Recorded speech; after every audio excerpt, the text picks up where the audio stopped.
Tonight on Kronite News, Phoenix Mayor Kate Gallego addresses a big concern for many here in the Valley, affordable housing, in today's State of the City speech. A lot of people come up here even from Phoenix and Tucson, and we get visitors from all over. Plus, how astrotourism is growing in Arizona thanks to the solar eclipse earlier this month. And new year, new conference, and a new person in charge. We'll introduce you to the Sun Devils' newest wide receiver coach. Good evening and welcome to Kronite News. I'm Athena Kehoe. And I'm Jacob Jones. Thank you for joining us. Mayor Kate Gallego delivered her annual State of the City address today. That's right, Athena. Kronite News reporter Maria Garcia is in downtown Phoenix with the details. Phoenix Mayor Kate Gallego spoke about a number of issues in her State of the City address, everything from infrastructure to water, and of course, affordable housing. School in the Isaac School District, and as a longtime educator resident at the minutes, ranging from successes like transportation, including the new international service from Phoenix Sky Harbor. The mayor was also encouraged by the expansion of microchip manufacturing and new advancements in the area of scientific and medical research. The mayor also highlighted the challenges facing the city, including housing affordability and the increase of homeless individuals, particularly with rises in temperature. The Department of Public Health reported 645 heat deaths in Maricopa County last year, a human tragedy in our own backyard. As we prepare for what could be another tough summer, it's time to shift our thinking. The mayor spoke about working on important solutions for this summer, including overnight cooling shelters and respite areas in public buildings. Mayor Kate Gallego is hopeful for the future in Phoenix. In downtown Phoenix, Maria Garcia, Kronite News. The power is back on after an electrical outage this morning, affecting tens of thousands of customers in the city of Maricopa.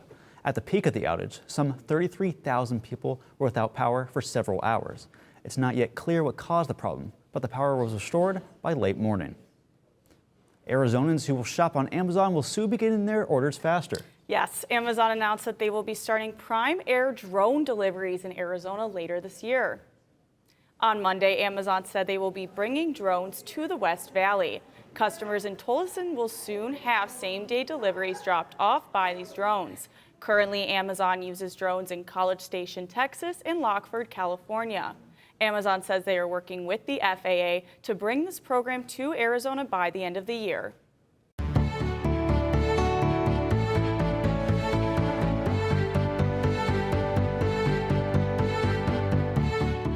It's day 2 of former President Donald Trump's hush money trial, where prosecutors say he attempted to illegally influence the 2016 election by covering up his hush money payments, including to the adult film star Stormy Daniels. Today, the judge heard arguments on whether Trump should be fined for allegedly violating a gag order, which barred him from publicly discussing witnesses or jurors. Prosecutors say he violated it at least 10 times before and after the trial began, citing social media posts about his former lawyer, Michael Cohen, and the jury in this case. The judge has not issued a decision. I think it's a disgrace. It's totally unconstitutional. I don't believe it's never, not to this extent, ever happened before. I'm not allowed to defend myself, and yet other people are allowed to say whatever they want about me. Very, very unfair. And if you're an avid TikTok user, you might have to say goodbye to your favorite dances and viral memes. That's if the Senate votes today to advance a package that provides foreign aid and a provision that could lead to a nationwide ban on TikTok. The package passed the House on Saturday. Parts of it includes billions of dollars in aid for Israel, Taiwan, and the Indo-Pacific, and Ukraine. Another part would give TikTok's China-based parent company 9 months to sell or be banned in the U.S. The president could extend that time to a year. That puts TikTok closer than ever before to a ban, but not until after the 2024 election. Earlier this month, a solar eclipse shrouded us in darkness. Yes, but as Kronite News reporter Donovan Growney found out, it could have also shed light on a growing industry in Arizona, astrotourism. The recent solar eclipse got millions of people throughout the country talking about our sky. And while the eclipse itself may have been fleeting, the economic impact could be felt for quite some time. Bring them in and out of focus. Oh, that's awesome. Isn't that cool? Hundreds of people gathered at the Lowell Observatory on April 8th to witness something that won't happen again in America for years: a solar eclipse. The star of the show at Lowell was the large telescope, which had special modifications that allowed visitors to get a close-up view of the eclipse as it was happening. Jillian Wagner, the lead event coordinator at Lowell Observatory, sees this event as an opportunity to boost an already growing industry. There aren't very many observatories in every city, so a lot of people come up here even from Phoenix and Tucson, and we get visitors from all over. Kevin White, a public program supervisor at Lowell Observatory, says he has seen the number of visitors rise in recent months. We often get nights that we have 800 or 900 people here, and that used to be just an unusually busy night, but nowadays we get that every weekend during the summer. And while the observatory brings in people from all over the Southwest, the surrounding Flagstaff restaurants and hotels also reap the benefits. I know that we're not the only ones that are always trying to improve our programming for the publics. Big changes are happening in the astrotourism scene outside of Flagstaff as well. The International Dark Sky Discovery Center in Fountain Hills held their groundbreaking on the day of the solar eclipse. Lowell Observatory is also expanding with their own Discovery Center just up the hill. And as we continue to study and research, and the more that we learn about our universe, I think the greater impact it will have on astrotourism, because people are curious. These observatories hope that their new additions keep visitors coming back for the rest of the year, not only for when there is a moon blocking the sun. While another eclipse won't be happening for quite a long time, the Lowell Observatory will still hold Meet an Astronomer events one night a week in the coming months. In the newsroom, Donovan Growney, Kronite News. Coming up next, it is heating up in Arizona, Athena. That is right, and what better way to get time in the sun than spending a day at the lake? We have a wakeboard, a knee board, and upon request, we even have old school skis. New trend for locals and tourists wanting to spend some time on a boat this summer.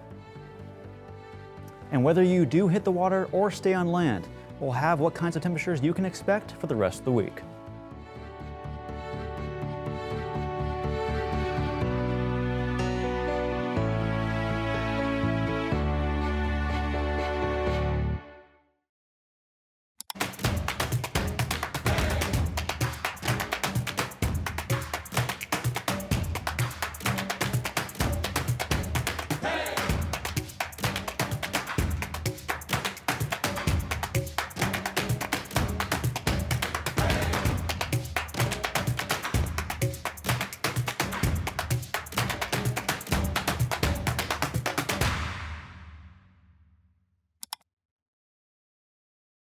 ASU's one and only student-run radio station, Blaze Radio, provides students with opportunities to cover a variety of topics. From music, this is Sun City Garage, to sports coverage. Against the Brewers in his last outing, he went to news. The bill also gives parents the ability to sue. And entertainment updates. Blaze Radio offers a fun environment to gain valuable broadcast experience. To find out more, visit blazeradioonline.com. As journalists at Kronite News, we report on stories that matter to you by focusing on the local impact. We dig deeper and work tirelessly to keep you informed. Live in Wickerburg. Live in Los Angeles. In Cleveland. In Washington. In Louisville. From Jerusalem. Live in Philadelphia. From around the world to right here in Phoenix. At Kronite News, we report the facts and stick to the truth.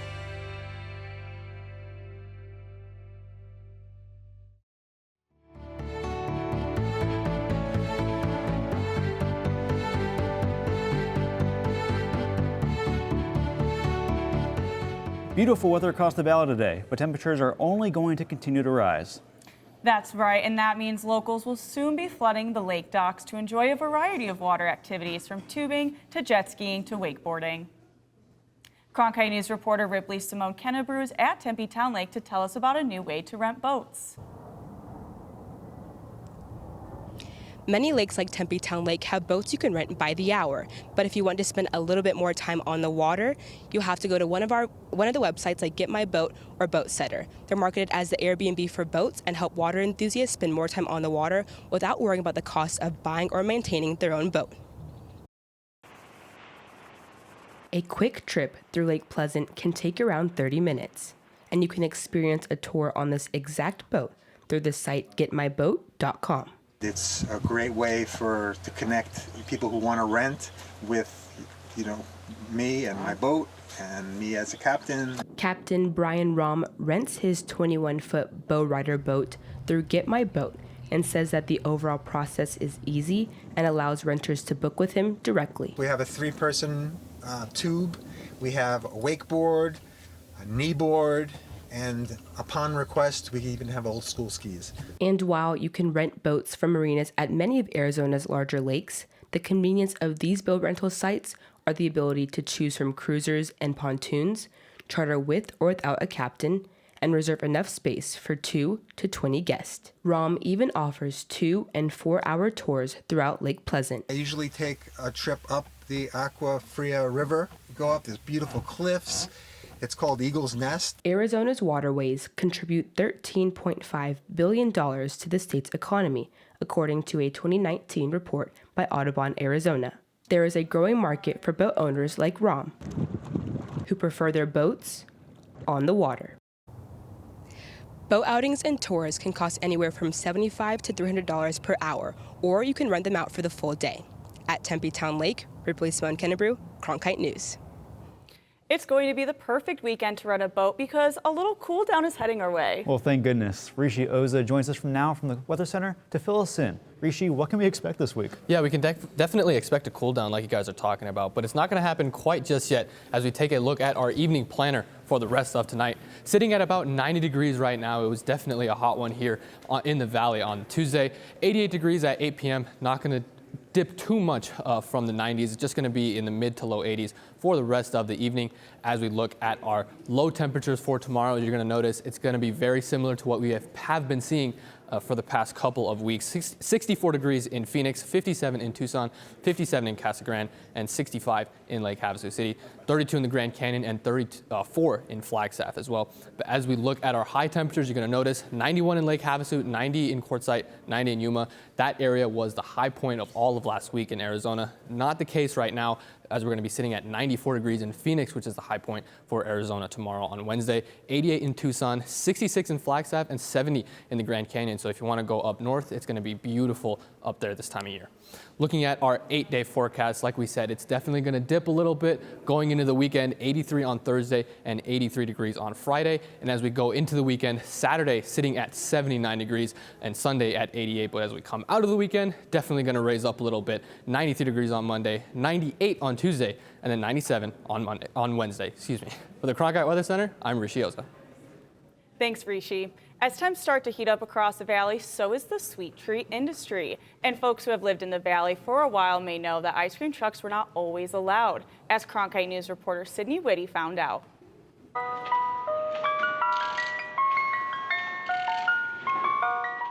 The age-old tune that lets the community know who's in the neighborhood. When you hear that jingle, and I got that classic jingle, play the music going that just draws everybody out. But ice cream trucks have not always been welcome in communities. In fact, 50 years ago, some cities put them on ice.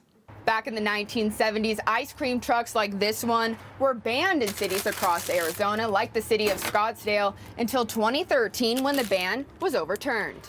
The ban implemented in the 1970s was due to the possibility of drugs and paraphernalia being sold out of the trucks and caused concern. Ice cream trucks today make sure to take extra precaution.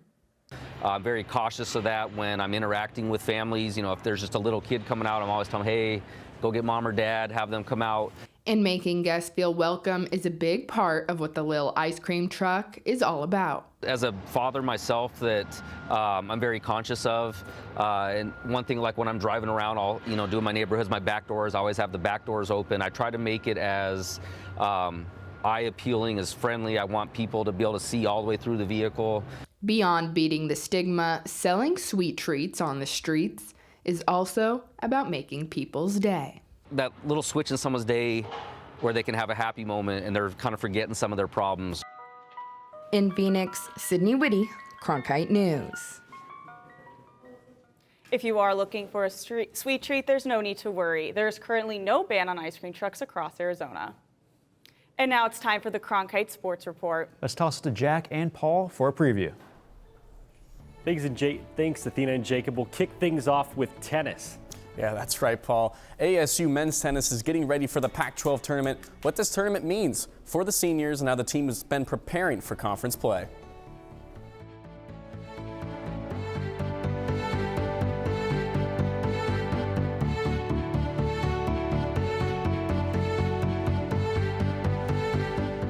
Three, 2, 1. Kronite News. Get real professional experience in areas such as reporting, broadcast editing, and behind-the-scenes production, such as technical director and audio. Kill the mics. Or go out in the field and cover important local stories. To learn and master the English language. In a fun, welcoming atmosphere. Kronite News. The future starts now.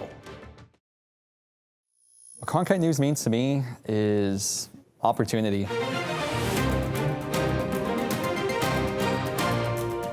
We do news right at Kronite News, serving a community ethically, honestly, and truthfully. And we can provide a necessarily different angle, different voice for those people that really need it. The students, they have a lot of passion for journalism. I get to do a lot of stories about the Hispanic community. And we have access to cover all of these sorts of events and get media coverage of all these different personalities and athletes, and that's just a huge thing. But it's also a chance for people here to be humanized. Individuals of all walks of life. Kronite News will help take the next generation of journalists onto their next careers. I am old enough to remember Walter Cronkite. We're putting a lot of pride on his name because we are practicing a lot of the things that he did. I think he'd be smiling from ear to ear. I. We are Kronite.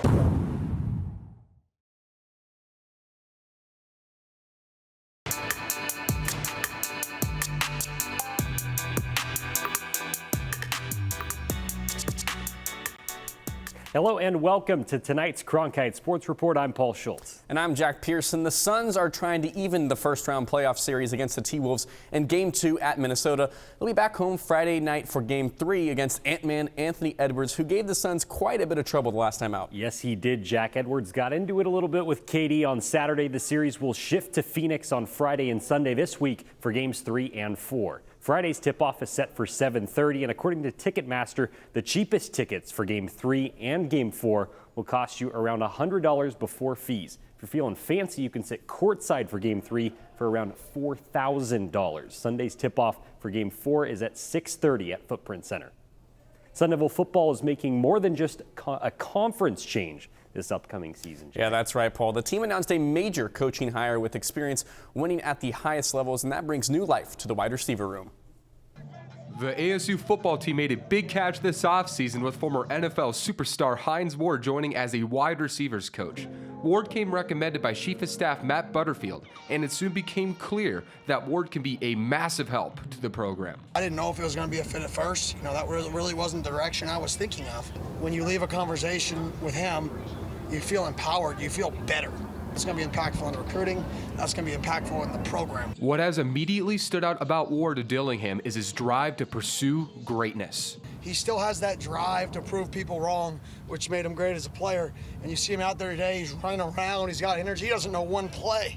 He knows it, but he's going to coach the energy, the effort, the passion. He's going to coach the person. Coach Ward dedicates his success as a football player due to his incredible work ethic, and he's hoping to implement that intangible to his wide receivers. I wasn't the biggest, the fastest. I had to work my tail off for everything that I got. There was nothing ever given to me. I wasn't a first-round pick. That's a testament of my hard work, of me continuing to get better each and every day, working on my craft, and that's what I'm going to do and instill in the wideouts here at ASU. Excited wide receiver Jordan Tyson believes Ward's team-oriented mindset will take the team's morale to the next level. He's going to make everyone unselfish. And once everyone's unselfish, we can be a good team. What Ward wants for his wide receivers isn't only to become better football players. He wants them to become better people. Everybody's not going to go to the pros, but they have to understand that there's more to life than football. It's not just about football. It's about the man that I'm trying to improve. My big motto is get 1% better each and every day. It will be a step-by-step process to maximize the receiving attack. From Tempe, Wilder Adams, Kronite News. ASU had only 8 touchdown catches last season, so Ward's influence has the potential to be major moving forward. If you want to get a look into what Sun Devil football has in store this upcoming season, then look no further than the Maroon and Gold spring game taking place this Friday night at Mountain America Stadium. Fans can expect food, fireworks, and games. Pre-game activities are set to start at 5 p.m. with the game starting at 6, and admission and parking is going to be free. Over to baseball now. The Arizona Diamondbacks are currently in the midst of a week-long road trip. After a stop in the Bay, the team now finds themselves in St. Louis. The reigning National League champions are currently in the middle of the pack in the National League West standings. They're not off to the best of starts so far, having a record of 11-12. But despite the inconsistencies, the team is still feeling rather confident during the first month of the season. We're playing good baseball. I think we've had a lot of close games that we haven't came out on top, but it's early on in the season, and we're going to get over those humps and get right back on the horse and start winning those games. And like I said, go on a run. And once we put all the pieces together, I think we're going to be in the solid spot. There's no single thing that's made us lose some games, and there's no single thing that's made us win some games. You win and lose together, and we're all pulling on the same string. Everyone shows up, prepares, puts in all the work, and over the course of 162, it'll pay off. From the mound to the court, the Pac-12 men's tennis tournament starts tomorrow, and the 20th-ranked Arizona State Sun Devils have been preparing for this run, winning the final 3 matches of the regular season. Yeah, it's been impressive, Paul. And Kronite News reporter Grant Levesque recently spent some time getting to know the team. Arizona State men's tennis has had a great year so far, and having one of the best recruiting classes in the nation helps support that cause. Freshman phenom Daniel Phillips says he is grateful for the seniors that have brought him in and made him feel right at home. The guys have kind of been a big brother to me. He's been showing me the ropes. I'm really going to miss the seniors, but I'm just like the new young runner. Everyone's trying to, get a piece of me, but it's all good, man. Love these guys, and I love what they taught me. Graduating senior Max McKinnon has played out an impressive career with the Sun Devils, and he expressed how he and the other seniors know the clock is ticking until the moment they play their final match for ASU. Full go, honestly. That's kind of the biggest thing right now, especially for me and JB, who realize kind of our clock is ticking a little bit. Just kind of going full go and giving everything we possibly can into the next couple months, because after that, we won't be here again. So. Arizona State University's men's tennis hosted their final home game of the season right here at Whiteman Tennis Center in Tempe against Utah. Now, celebrating the senior night always lightens the mood around this time of the year, but the main focus for this Sun Devil squad is preparing for the Pac-12 tournament in Ojai, California. They're in a really good place right now. Just really hungry to keep kind of progressing and building momentum as we go into the postseason, whether with that being Pac-12s in Ojai or the national championships after that. So, they're super excited. They got a high level of trust in their ability. Head coach Matt Hill has no intentions of letting a successful year slip away in the final coming weeks of the season, and he has all the faith in his guys to go out and dominate every match until the very end. In Tempe, Grant Levesque, Kronite News. You can tune into the last ever Pac-12 tournament for men's tennis starting tomorrow through the 27th on the Pac-12 network. That's it for today's Kronite Sports Report. Let's send it back to Jacob and Athena. Thanks, guys. Caitlin Clark is back at it, breaking another record. And this one might be off the court. After the break, we'll tell you about the massive deal the basketball star could be signing. What Kronite News means to me is opportunity.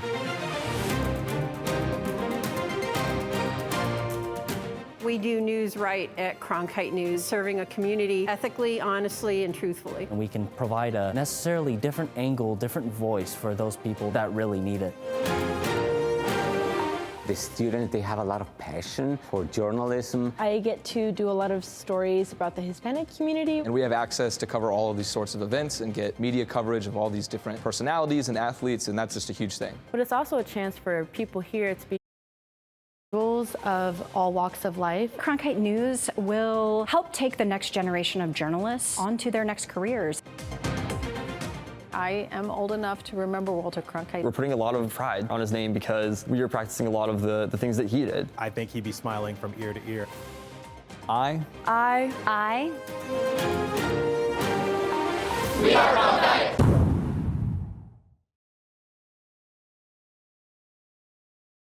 The Walter Cronkite School of Journalism and Mass Communications Phoenix Sports Bureau provides students with hands-on learning experiences and opportunities in sports journalism. From covering local high schools, colleges, and the pros, students get the opportunity to go live from our Facebook shows covering local, collegiate, and pro sports in the Valley. From digital reporting, broadcast, social media, and producing, there's opportunities for all. For more, go to cronkitenews.azpbs.org. Caitlin Clark, the biggest scorer NCAA Division I history, might soon be breaking another record. That's right. I think this year is reportedly set to sign a record-breaking $28 million contract with Nike. The contract, according to the Wall Street Journal, will be worth $28 million and will be the largest sponsorship ever in women's basketball. Clark just led the University of Iowa Hawkeyes to their second straight national championship before signing with the WNBA for $76,000 a year. That's it for Kronite News. Thank you. And to see top Arizona stories anytime, log on to cronkitenews.azpbs.org.